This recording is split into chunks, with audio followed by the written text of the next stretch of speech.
The Four-Dimensional Roller Press by Bob Olsen.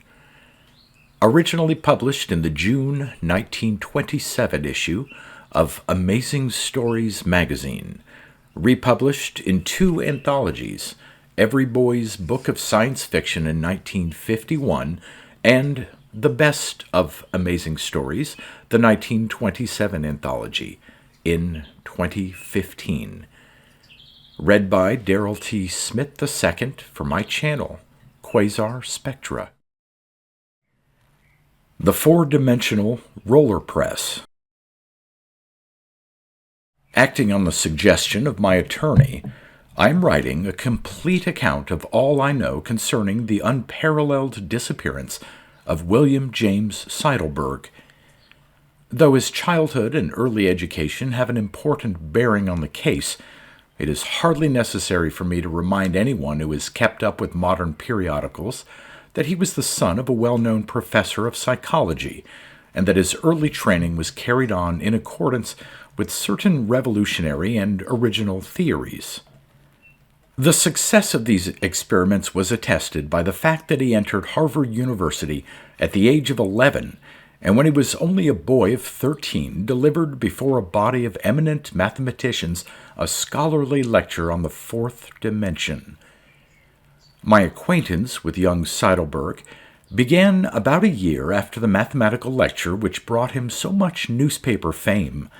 I had just secured my M.E. degree from a well-known engineering school and had registered with an employment agency conducted by the college faculty. One day in early summer, I received from the agency a notice requesting me to apply in person to Mr. Seidelberg. Of course, I had heard of Seidelberg through the papers and was prepared to meet a young man, but I was genuinely surprised to find that he was not only young but extremely boyish in appearance and in dress. When he spoke, the childish treble of his voice seemed strangely out of keeping with his learned vocabulary and well-ordered phrases. He explained briefly that he was planning the construction of some new psychological apparatus and required the assistance of a man familiar with machinery, especially one who was a skilled wood-turner and pattern-maker. He had made careful inquiries into the records of a large number of candidates and had selected me because I had distinguished myself particularly in electricity, mathematics, and pattern-making, and also because I was one of the younger members of my class. The matter of salary, hours, and so forth were easily disposed of, and I went to work for him the following Monday.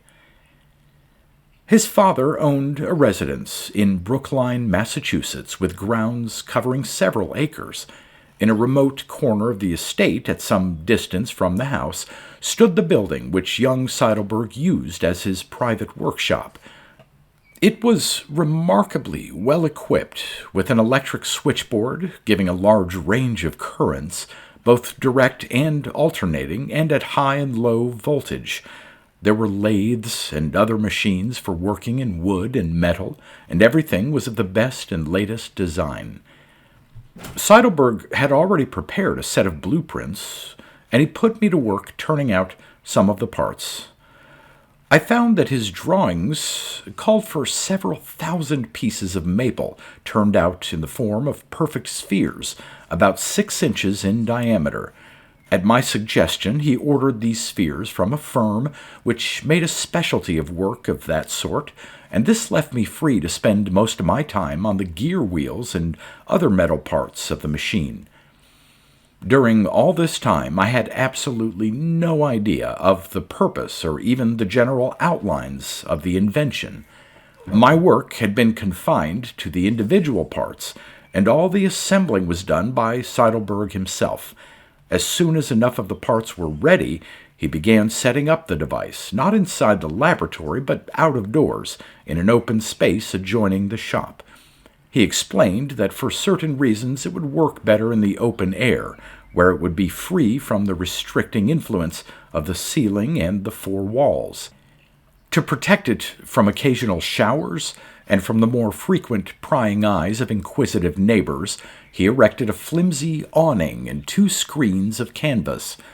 Though resembling a tent, it could hardly be called one, since it was completely open on the sides which faced the workshop and the dwelling house.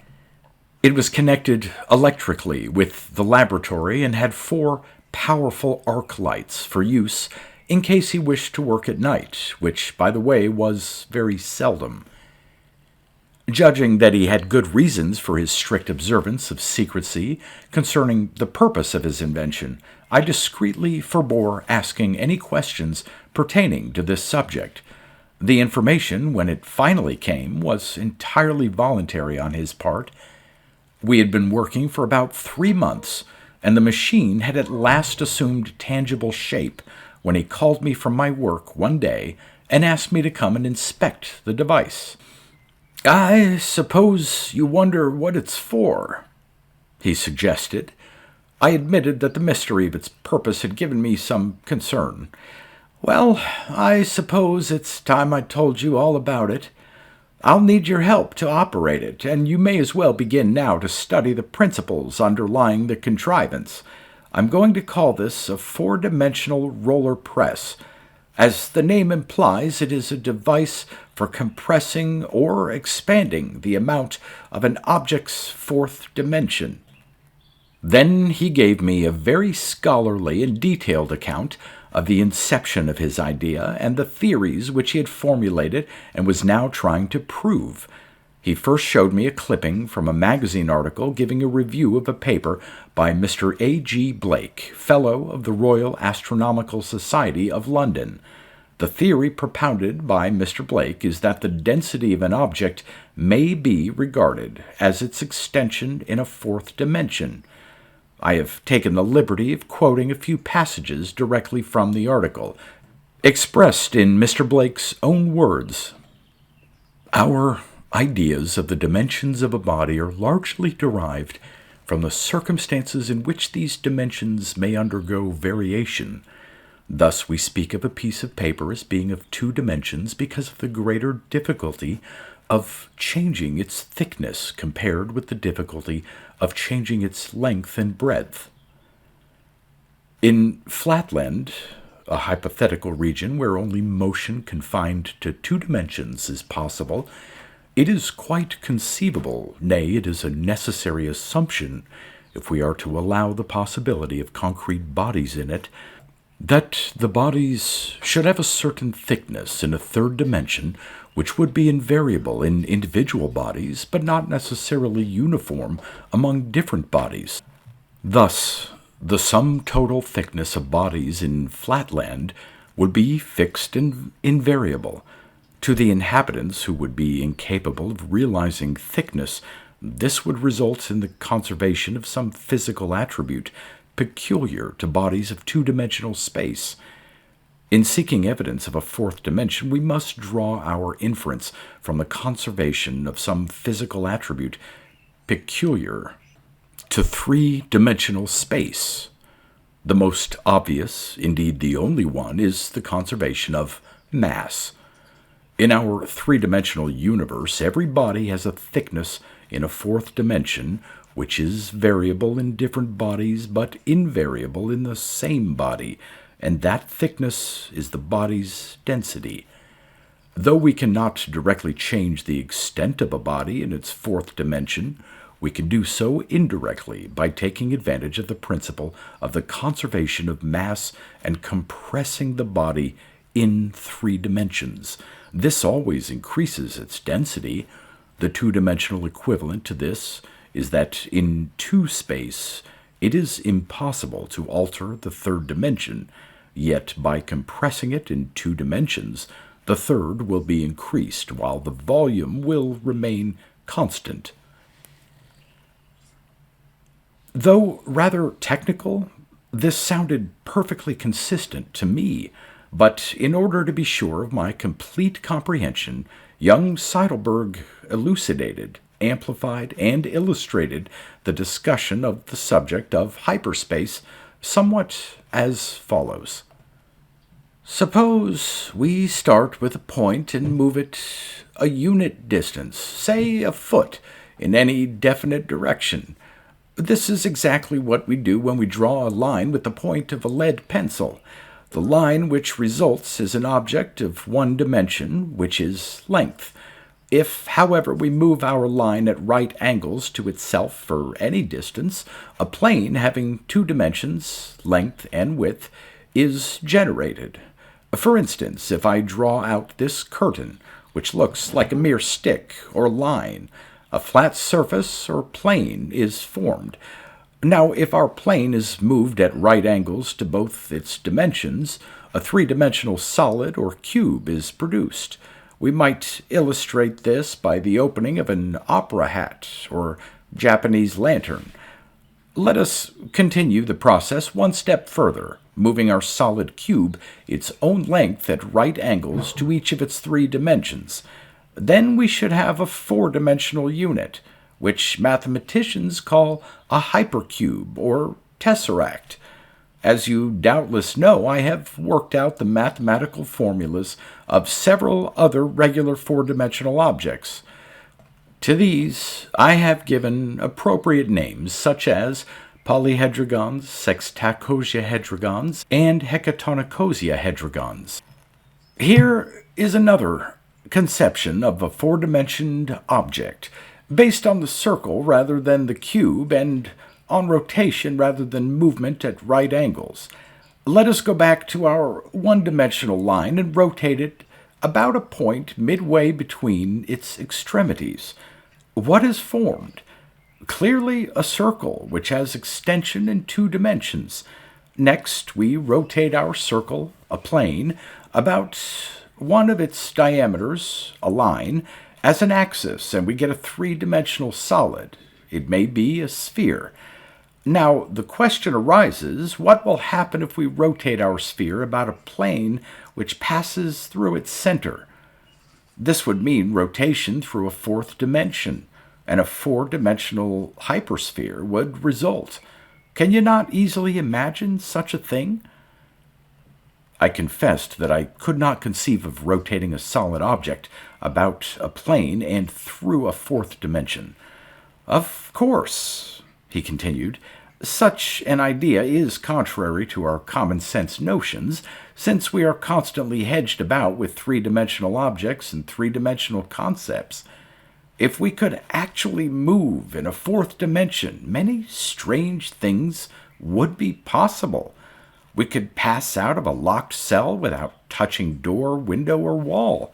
We could take out the inside of a watermelon without disturbing the rind. A doctor could remove an appendix without cutting the patient's skin.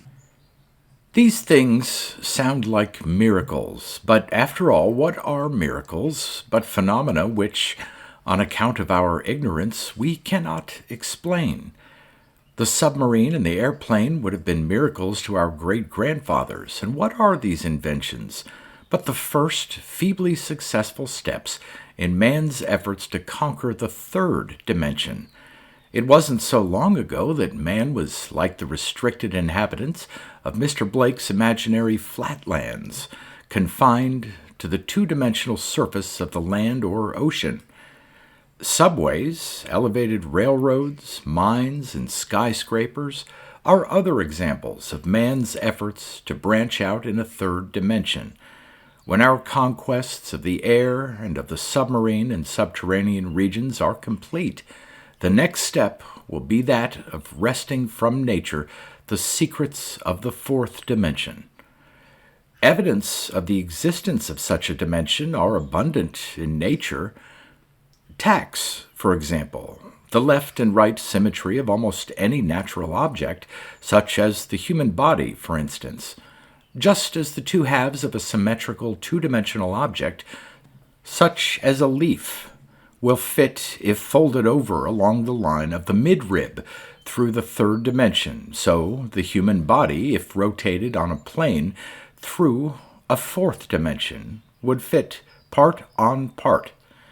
It is a simple matter to find out how you would appear if you turned around through the fourth dimension. Just look at your image in a mirror. Suppose you part your hair on the left side. The image man has his parted on the right side.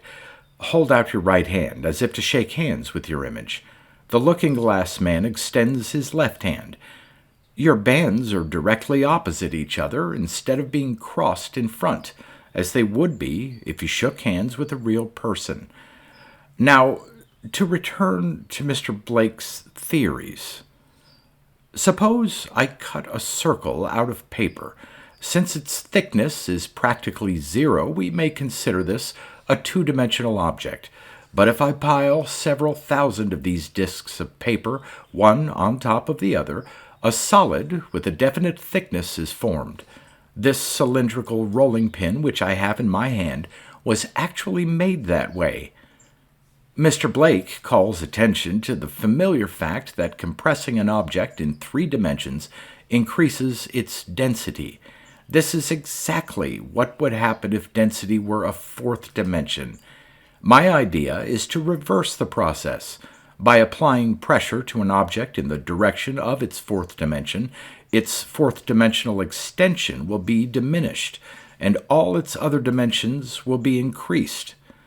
In other words, the volume would be enlarged and the density decreased. Let me illustrate with an example from 2-dimensional space. I have prepared a quantity of biscuit dough, and you will notice that I have cut out several objects of varying thicknesses. I can increase the thickness of any of these little squares by pressing them with my hands around the edges.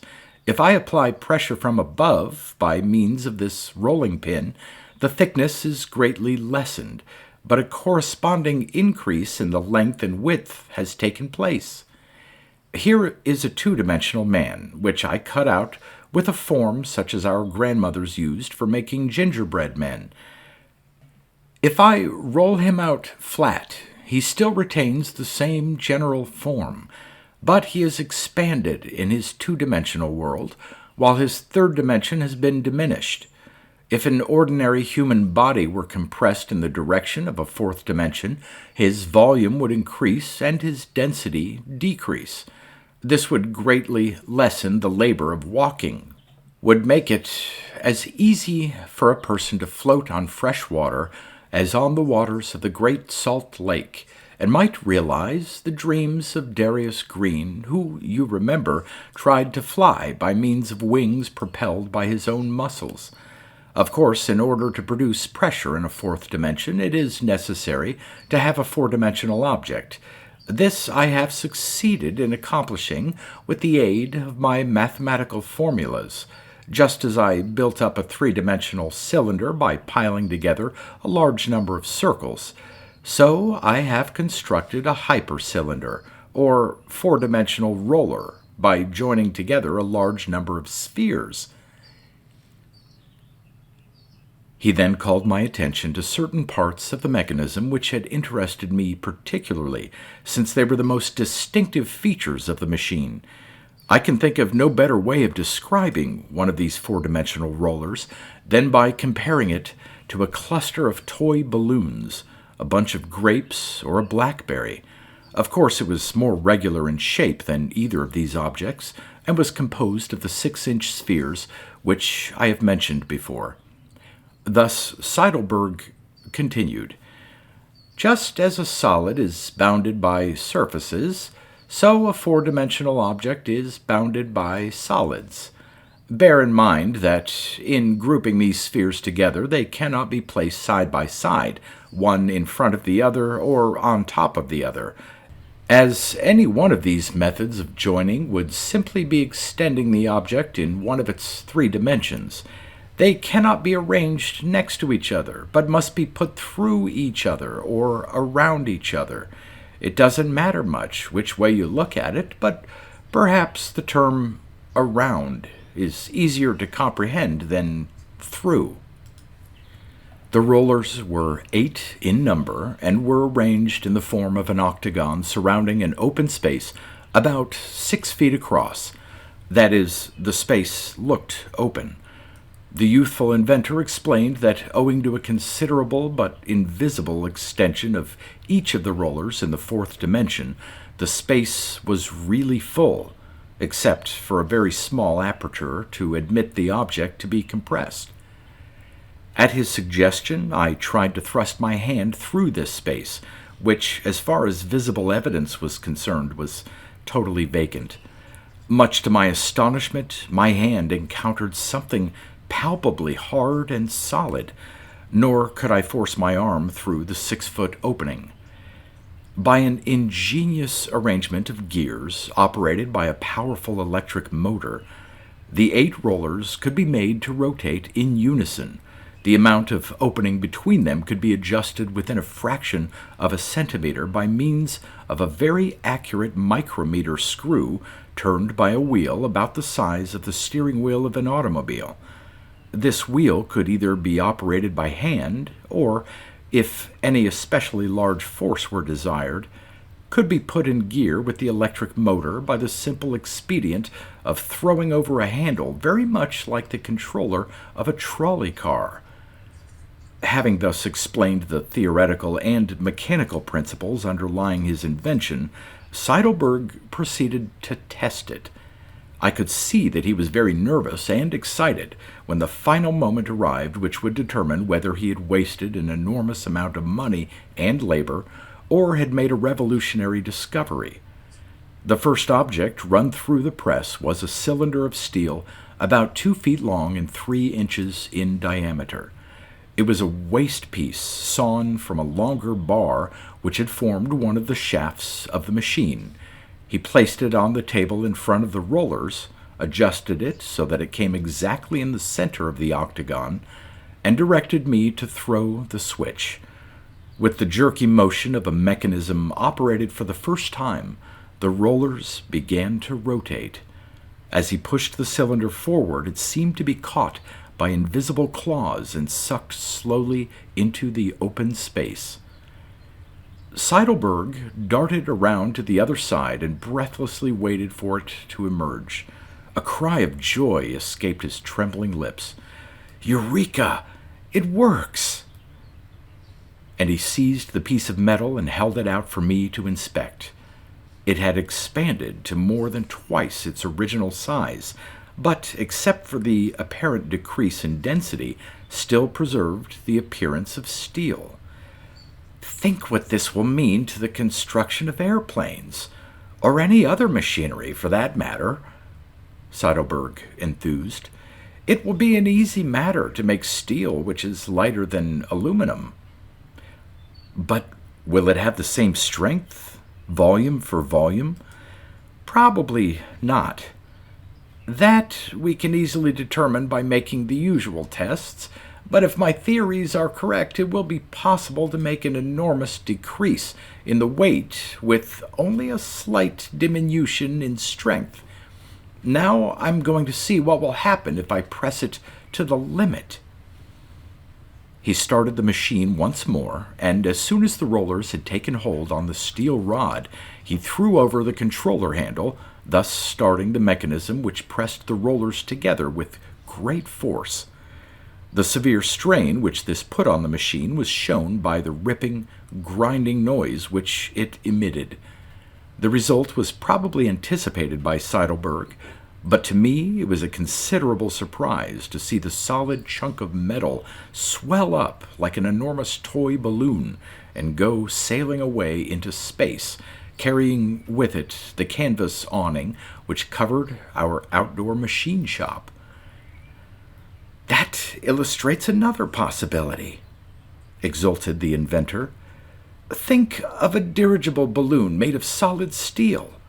No expensive silk covering, no dangerous explosive gas, just a piece of expanded metal with a propeller and rudder and elevating planes to direct it in whatever direction you desire. Now I'm going to try the effect on a living being. Jocko will have the honor of being the first living subject to go through the 4-dimensional roller press."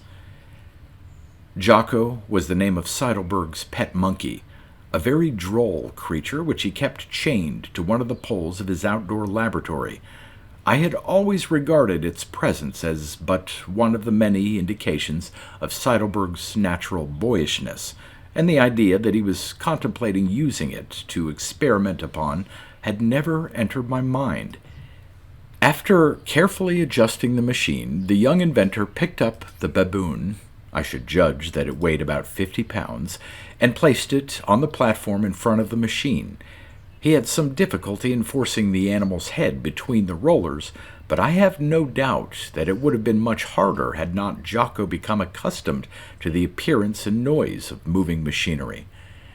As we expected, Jocko appeared on the other side, somewhat augmented in size, though the machine had purposely been adjusted so that only a slight diminution in the fourth dimension or density would take place. Since the monkey seemed in no wise disturbed by the operation and gave no indication that he had suffered any pain, we decided to repeat the process. The wheel of the micrometer was turned a fraction of a revolution, and this was repeated several times until Jocko had assumed the proportions of a good-sized man. When placed upon the ground, he behaved in a perfectly normal manner, except that his motions were extremely rapid, and when he moved about it was with surprisingly long leaps and bounds. Seidelberg explained that this was due to the removal of some of the inhibiting effects of gravity. So elated was he with the manifest success of his invention that he forgot to chain Jocko again, and the transformed animal was allowed to jump around at will and enjoy his new freedom. Then nothing would do but that Seidelberg must try the machine on himself. In vain I pleaded with him to await a time when the experiment could be performed with other witnesses than myself. I told him I did not feel like bearing the responsibility alone, and in answer to this he hastily wrote and signed a note absolving me of all blame in case anything went wrong. This paper I have filed with the police authorities of Brookline. Realizing at last that he was determined to experiment on his own body in spite of all my pleadings to postpone the test, I grudgingly consented to assist him. All the details of adjustment, however, I insisted that he should attend to himself.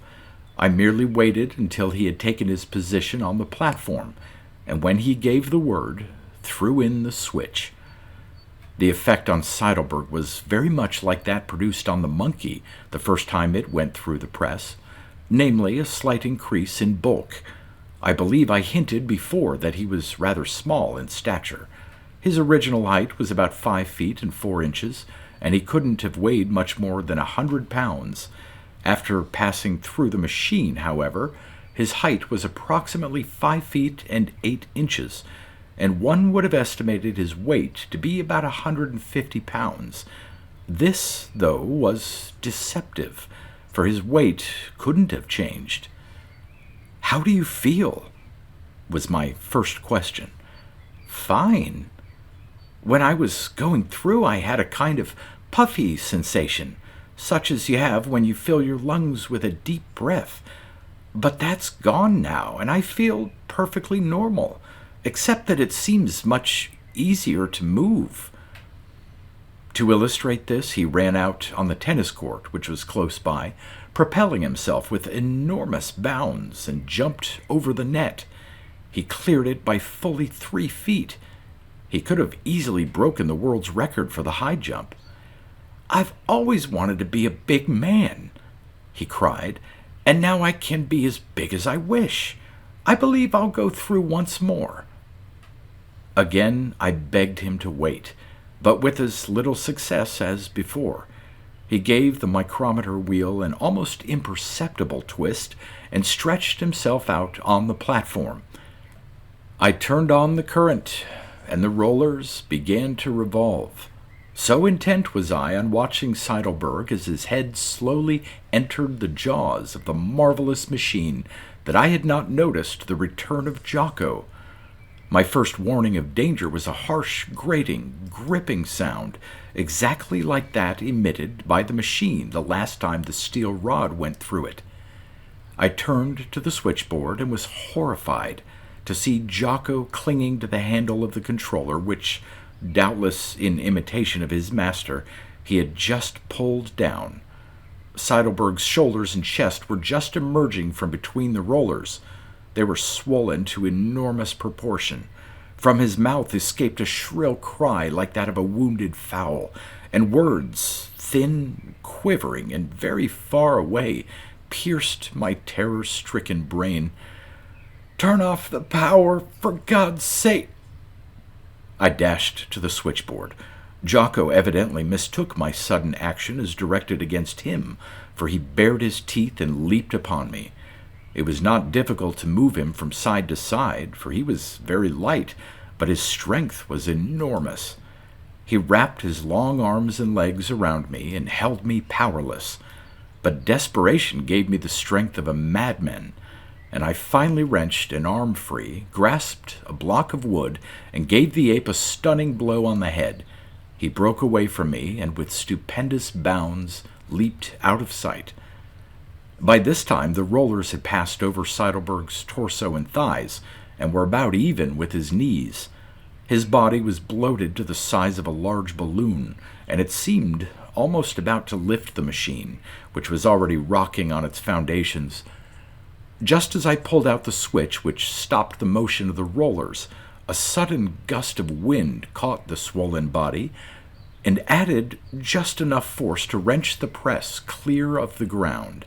Seidelberg's feet and ankles were clamped firmly between the rollers, and as he slowly rose in the air like an enormous dirigible, he took the machine along with him. The next day, some fishermen off the coast of Newfoundland reported seeing a zeppelin flying end up at a height of about a mile. As far as I know, that was the last that was seen of William James Seidelberg and his four-dimensional roller press. Some of my friends to whom I have related this story have asked me if I could reconstruct Seidelberg's invention. This I feel quite confident that I could do with the aid of the blueprints and formulas which he left behind, but the mere thought of making the attempt is horribly repugnant to me. I have noticed that nature has a way of visiting dire punishment upon importunate mortals who seek to pry too deeply into her secrets.